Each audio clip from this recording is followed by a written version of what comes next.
भाजपाचे ज्येष्ठ नेते आणि कॅबिनेट मंत्री राधाकृष्ण विखे पाटील आपल्याबरोबर आहेत. साहेब, अहिल्यानगरची महापालिका भाजपाने मोठ्या प्रमाणामध्ये जिंकली. मित्रपक्षाबरोबर तुम्ही चांगली तिथे अलायन्स केली आणि यश येताना मिळून दिसून आलं.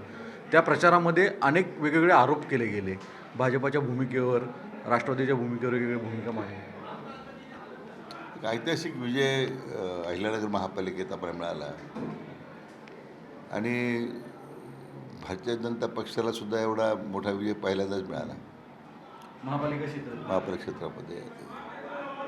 आणि हे संपूर्ण यशाचे जे आमचे शिल्पकार आहेत ते आमच्या राज्याचे लोकप्रिय मुख्यमंत्री, आमचे माननीय नेते माननीय देवेंद्र फडणवीस साहेब आहेत.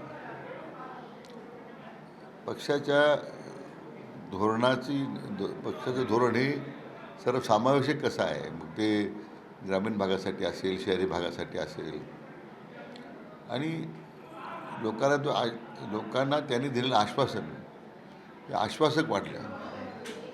मला वाटतं त्याच्यावर तो शिक्कामोर्तब केलेला आहे. ठाकरेंना सुद्धा मुंबईमध्ये फार मोठा सेटबॅक बसल्याचा दिसून येतो उबाठाला. अनेक वेळा तुम्ही सडकून टीका करायचा, थेट तुमची जी भूमिका आहे ती स्पष्ट असायची, पण ते त्यांना कदाचित वाईट वाटायचं या गोष्टीवरनं.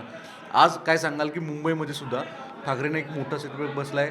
ठाकरे बंधू भलेही एकत्रित आले मराठीच्या मुद्द्यावर, पण ते इतकंसं यश त्या पदारात नाही पडला. भाजप इथे पहिल्यांदा स्वतः स्थापन करताना दिसतंय. मी पहिल्या दिवसापासून सांगत होतो की निवडणुकीपूर्वी मला सारखं लोक विचारायचे दोन्ही बंधू एकत्र आले. असं की राजकारणात तुम्हाला लोकांशी समर्पित होऊन काम करावं लागतं. कोणतरी आता झोपेतून घराबाहेर आलं आणि आता मी एकत्र झालो, लोक ते मान्य करत नाही, स्वीकारत नाही. लोकांसाठी काम करावं लागतं. भाषणातून लोकांचं मनोरंजन होईल थोड्या वेळ, पण ते काही हे जे लोकांच्या मुंबईच्या भवितव्याचा प्रश्न होता.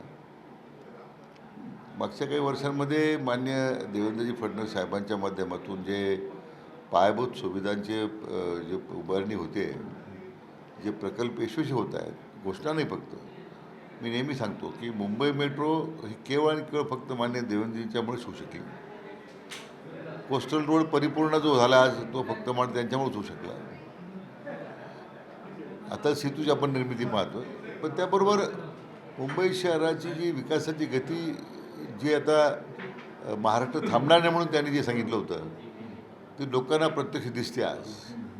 म्हणून मला वाटतं हा जो मुंबईकरांनी भारतीय जनता पक्ष आणि आमचे नेते माननीय देवेंद्र फडणवीस साहेबांच्यावर व्यक्त केला, त्याचा मला वाटतं निकालातून ते आपल्याला स्पष्ट दिसतं आहे. पण मराठी भाषेचा अस्मिता मुद्दा मांडला, अस्तित्वाचा मुद्दा ठाकरेंनी मांडला, तरीसुद्धा का साथ मिळाली नाही? कसं आहे की मराठी भाषेचा किंवा मराठी माणसाच्या अस्तित्वाचा प्रश्न त्यांनी मांडला. लोकांना मात्र कळलं होतं की त्यांच्या अस्तित्वाची लढाई मराठी भाषेशी संबंध नव्हतं काही. मराठी भाषेची माननीय मुख्यमंत्री महोदयांनी हे सुरुवातीपासून सांगितलेलं होतं की आमचा महापौर मराठीच होईल. तेव्हा विनाकारण भावनिक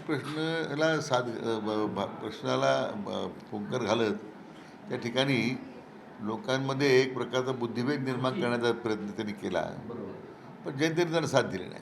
साहेब, दोन पक्षांचं फार मोठे प्रश्न उपस्थित झाले. एक तर काँग्रेस, म्हणजे संपूर्ण राज्यात पाहिलं तर काँग्रेस अनेक ठिकाणी फार मोठ्या सेटबॅकवर गेलेली आहे आधीच्या तुलनेने. दुसरी, शरद पवार राष्ट्रवादी काँग्रेस अनेक ठिकाणी बदकी घडू शकली नाही, म्हणजे शून्य शून्य अनेक ठिकाणी महापालिकांमध्ये दिसून येतात. ही इतक्या परिस्थिती गंभीर का झाली?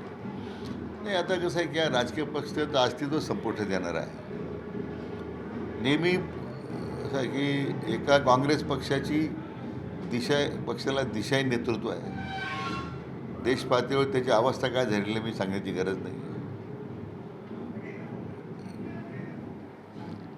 पवारसाहेबांच्या राष्ट्रवादीला ते नेहमीच फोडाझोडीचं राजकारण करण्यात आलेलं आहे. त्यामुळं त्यांच्याबद्दल जनतेच्या मनात त्यांच्याबद्दल विश्वास राहिला नाही आहे. अहिल्यानगरमध्ये तर त्यांच्या खासदारांचे शरद पवार गटाच्या सगळ्या उमेदवारांचे अनामत रकमा जप्त झाल्यात, एकही जागा मिळू शकले नाही. आता जे पेरलं आहे ते तर उगवतं आहे. त्यामुळं उद्या राष्ट्रवादी काँग्रेस पवारसाहेबांच्या पक्षाचं अस्तित्व संपुष्टात येतं आहे किंवा काँग्रेसची अवस्था तर बिकटच होत चाललेली आहे, याच्यामध्ये मला आश्चर्य वाटत नाही की त्यांचे स्वतःच्या कर्तृत्वानं त्यांनी हे स्वतःच ओढून घेतलेलं अरिष्ट आहे. अजित पवारांच्या राष्ट्रवादीला सुद्धा पुणे पिंपरीमध्ये मोठा सेटबॅक दिसतोय. विलिनीकरणाच्या भाषा सुरू असताना असा सगळा मोठा सेटबॅक आहे. फारसं यश नाही आहे पद्धत. नाही, खरं म्हणजे मला कल्पना नाही कोणत्या पार्श्वभूमीवर अजित पवारांनी पुणे आणि पिंपरी चिंचवडला स्वतंत्र निवडणूक लढवण्याचा निर्णय घेतला. पण मी म्हटल्याप्रमाणे जो काही आश्वासक चेहरा राज्याच्या विकासासाठी, जो विश्वास जनतेला माननीय देवेंद्र फडणवीसांच्याबद्दल वाटतो, तसा आश्वासक चेहरा आज कोणत्याही पक्षाकडे नाही आहे. आणि या महापालिकेमध्ये मला वाटतं तोच निर्णय, मग ती मुंबई असेल, पिंपरी चिंचवड असेल, पुणे महानगरपालिका असेल, आमच्या अहिल्यानगर असेल, तो लोकांना तोच आश्वासक चेहरा पाहून लोकांनी त्यांच्या नेतृत्वाखाली भारतीय जनता पक्षाला सर्वच ठिकाणी एक मोठा विजय मिळवून दिला. पुढे आगामी काळात आता जिल्हा परिषदेचे इलेक्शन पण सुरुवात झालेली आहे. पुढच्या काही दिवसात इतरही जिल्हा परिषद लागतील. तिथे काही चित्र असेल परत? 100% मला वाटतं काही ठिकाणी आता उमेदवार मिळणार नाही विरोधी पक्षाला. फक्त नामधारी काही लोक उभे राहतील, परत पक्षाची आबरू जाऊ नये म्हणून. अदरवाईज अहिल्यानगर तर मी सांगू शकतो की 100% भाजपच राहणार आहे, काय त्या दुसरा पक्षच नाही. धन्यवाद विखे पाटील साहेब. आपण संवाद साधला पूर्ण त्याविषयी. व्हिडिओ न्यूज अरविंदसह सागर उगन, NDTV मराठी, मुंबई.